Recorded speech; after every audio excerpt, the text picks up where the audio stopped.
কচুরকাঠিগুলো আমি সিদ্ধ করে রেখে দিয়েছি। এবার এগুলো আমি ছুলে নেব।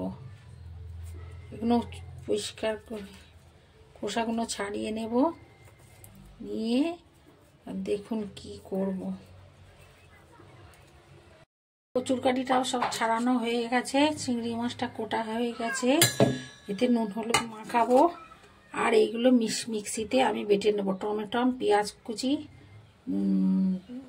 রসুন আর কাঁচা লঙ্কা, আদা বাটা আছে ওর মধ্যে দিয়ে দেবো। দিয়ে আমি এই মিক্সির মধ্যে সব ঢেলে দিলাম। চিংড়ি মাছটা নুন হলুদ মাখিয়ে রেখেছি, ভেজে দিচ্ছি।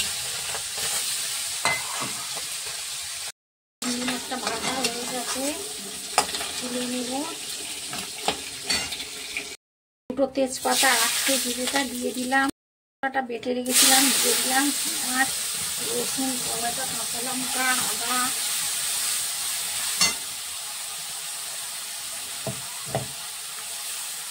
নুন হলুদ লঙ্কার গুঁড়ো, ধনের গুঁড়ো, জিরের গুঁড়ো দিয়ে দিলাম।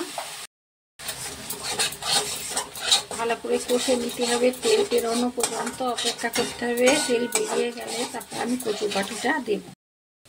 তেল বেরিয়ে গেছে, আমি কচুরকাঠিটা দিয়ে দিলাম।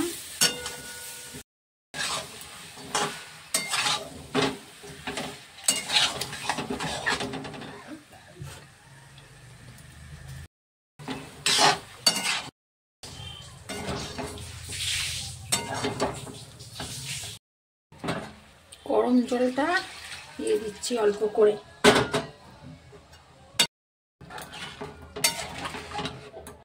ভাজা চিংড়ি মাছটা দিয়ে দিলাম।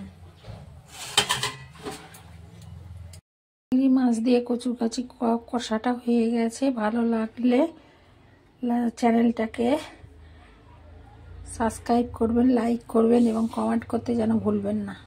মাছ দিয়ে কচুরকাঠি কষাটা নিশ্চয়ই আপনাদের ভালো লেগেছে। চ্যানেলটাকে লাইক, সাবস্ক্রাইব আর কমেন্ট করতে যেন ভুলবেন না।